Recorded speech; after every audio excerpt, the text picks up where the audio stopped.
नमस्कार दोस्तों, मैं अंकुर सिंह आपके अपने YouTube चैनल विकास स्टडी सर्कल पर आप सभी का पुनः एक बार स्वागत करता हूं। दोस्तों, हम लोगों ने अपनी पिछली क्लास में विलियन पर चर्चा की थी और उसको पढ़कर समाप्त किया था। उसी क्रम में दोस्तों आज हम लोग अपने नए चैप्टर पर अम्ल, क्षार और लवण इस पर चर्चा करेंगे।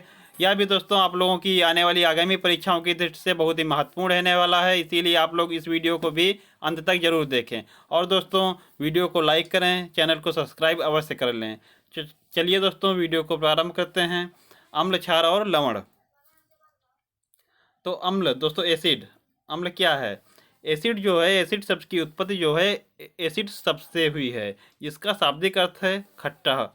जिस जो एसिड शब्द है इसकी उत्पत्ति एसिड शब्द से हुई है और जिसका अर्थ क्या होता है? खट्टा होता है। अर्थात अम्ल वे पदार्थ होते हैं जो स्वाद में खट्टे होते हैं। अम्ल वे पदार्थ होते हैं जो स्वाद में खट्टे होते हैं। तो दोस्तों अम्ल के कुछ गुण देख लेते हैं हम लोग। अम्ल के गुण, अम्ल के क्या गुण होते हैं? अम्ल स्वाद में खट्टे होते हैं। अम्ल का पीएच मान जो होता है वो 7 से कम होता है। अम्ल का पीएच मान 7 से कम होता है। अम्ल जो होते हैं वो विद्युत का सुचालक होते हैं। अम्ल विद्युत के सुचालक होते हैं। अम्ल नीले लिटमस पत्र को लाल कर देते हैं। अम्ल जो है नीले लिटमस पत्र को लाल कर देते हैं। और इसकी दोस्तों आप लोगों को ट्रिक बता देता हूँ। इसकी ट्रिक है अनीला।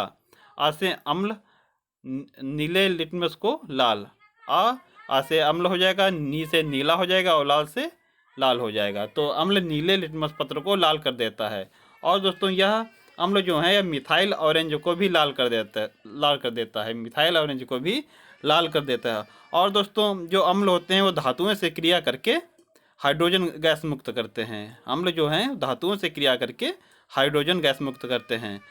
और बता दूं आपको, भस्म एवं क्षार से प्रतिक्रिया करके अम्ल लवण और जल भी बनाते हैं। तो चलिए दोस्तों आगे देखते हैं हम लोग।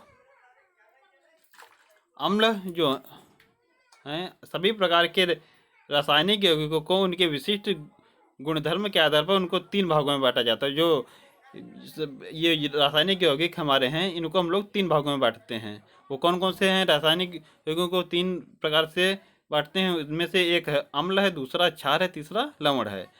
तो अम्ल, क्षार और लवण। तो दोस्तों हम लोग आगे अम्लों के प्रकार जान लेते हैं। अम्ल के प्रकार।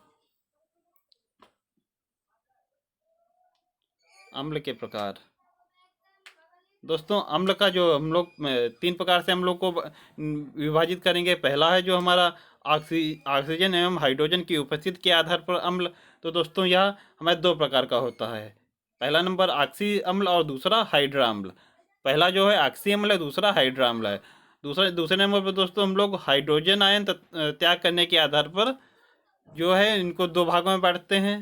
पहला दोस्तों प्रबल अम्ल है और दूसरा हमारा दुर्बल अम्ल है। पहला जो है प्रबल अम्ल और दूसरा दुर्बल अम्ल है। और तीसरा दोस्तों जो हम लोग विभाजित करते हैं वो जलीय विलयन में अम्ल की मात्रा के आधार पर। जो जलीय विलयन है उसमें जो अम्ल की मात्रा है उसके आधार पर हम लोग अम्ल को 2 भागों में बांटते हैं। पहला होता है दोस्तों सांद्र अम्ल और दूसरा तनु अम्ल। सांद्र अम्ल और तनु अम्ल। तो दोस्तों एक एक करके हम लोग इन पर चर्चा करते हैं। ऑक्सी अम्ल और हाइड्रा अम्ल क्या है, प्रबल दुर्बल अम्ल क्या है, सांद्र और तनु अम्ल क्या है, इस पर हम लोग चर्चा करते हैं। तो आप लोग अम्ल के प्रकार जो हैं ये 3 प्रकार से विभाजित किए गए हैं, आप लोग देख लीजिएगा। ऑक्सीजन एवं हाइड्रोजन की उपस्थिति के आधार पर, हाइड्रोजन आयन त्याग करने की क्षमता के आधार पर और जलीय विलयन के में अम्ल की मात्रा के आधार पर। इसमें दोस्तों दोनों को, पहले वाले को 2 भागों में बांटा गया, ऑक्सी अम्ल, हाइड्रा अम्ल, दूसरे को प्रबल अम्ल, दुर्बल अम्ल और तीसरे को सांद्र और तनु अम्ल में। तो हम लोग ऑक्सी अम्ल पर चर्चा करते हैं। ऑक्सी अम्ल क्या होता है? ऑक्सी अम्ल वे अम्ल जिनमें हाइड्रोजन परमाणु से एक ऑक्सीजन परमाणु संयुक्त रहता है तथा कम से कम एक और अन्य परमाणु उपस्थित रहता है, उसे ऑक्सी अम्ल कहते हैं। वे अम्ल जिनमें हाइड्रोजन परमाणु से एक ऑक्सीजन परमाणु संयुक्त रहता है तथा कम से कम एक और अन्य परमाणु उपस्थित रहता है, उसे ऑक्सी अम्ल कहते हैं। उदाहरण जैसे H2SO4 दोस्तों, HNO3। तो ये हमारे ऑक्सी अम्ल के उदाहरण है। दूसरे नंबर पर दोस्तों हम लोग देखते हैं हाइड्रा अम्ल। तो हाइड्रा अम्ल जो है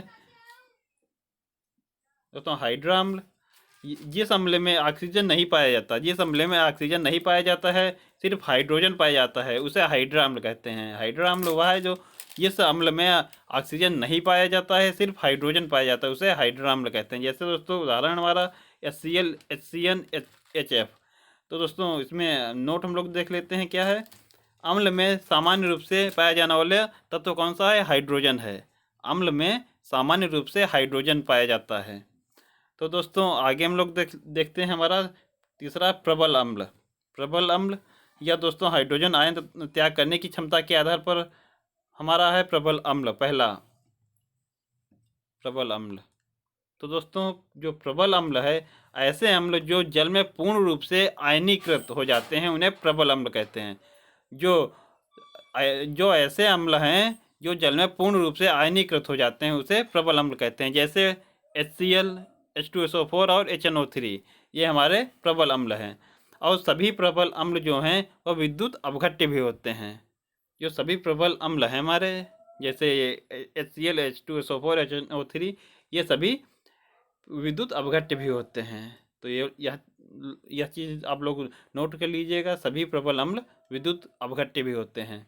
अगला क्रम में दोस्तों हमारा है दुर्बल अम्ल।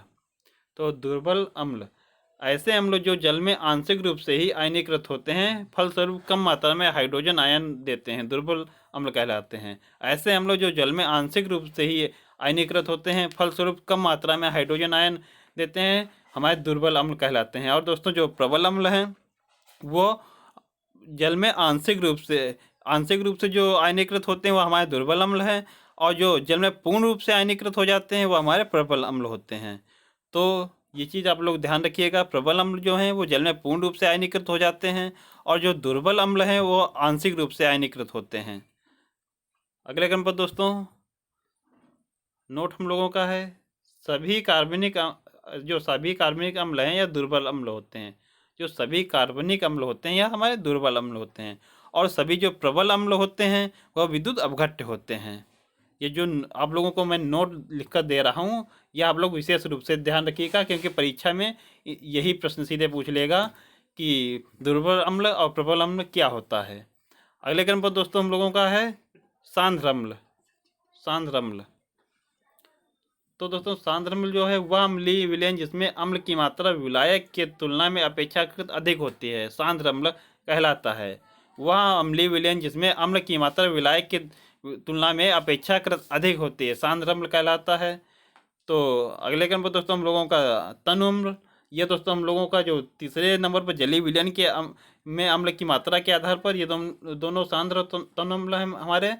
तो सांद्र अम्ल क्या है? वह अम्लीय विलयन जिसमें अम्ल की मात्रा विलायक के तुलना में अपेक्षाकृत अधिक होती है, सांद्र अम्ल कहलाता है। तनु अम्ल वह अम्लीय विलयन जिसमें अम्ल की मात्रा विलायक के तुलना में अपेक्षाकृत कम होती है, तनु अम्ल कहलाता है। उदाहरण जैसे दोस्तों एसिटिक अम्ल CH3COOH, फार्मिक अम्ल HCOOH और कार्बोनिक अम्ल H2CO3 ये हमारे उदाहरण हैं। और दोस्तों जो ये अम्ल है हमारे उनके अम्लीयता का क्रम देख लेते हैं। तो दोस्तों अम्लीयता का क्रम इनका क्या है? तो पहले नंबर दोस्तों HClO4, उसके बाद HClO3, HClO2 और HClO, ये हम लोगों का घटते क्रम पर अम्लीयता का क्रम है। दूसरे नंबर पर दोस्तों हम लोग देखते हैं HI, HBr, HCl और HF।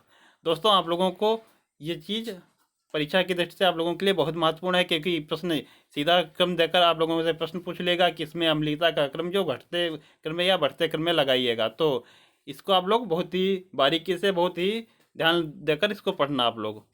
तो चलिए दोस्तों, आशा करता हूँ आप लोगों को यह वीडियो पसंद आया होगा। तो दोस्तों अगर वीडियो आप लोगों को पसंद आया हो तो वीडियो को ज़्यादा से ज़्यादा शेयर करें, वीडियो को लाइक करें और चैनल को सब्सक्राइब जरूर कर लें। मिलते हैं दोस्तों हम लोग अपने अगले वीडियो में। इसके आगे जो अम्ल, क्षार और लवण है इस पर अगले वीडियो में भी कुछ चर्चा करेंगे। तब तक के लिए दोस्तों धन्यवाद। जय हिंद दोस्तों।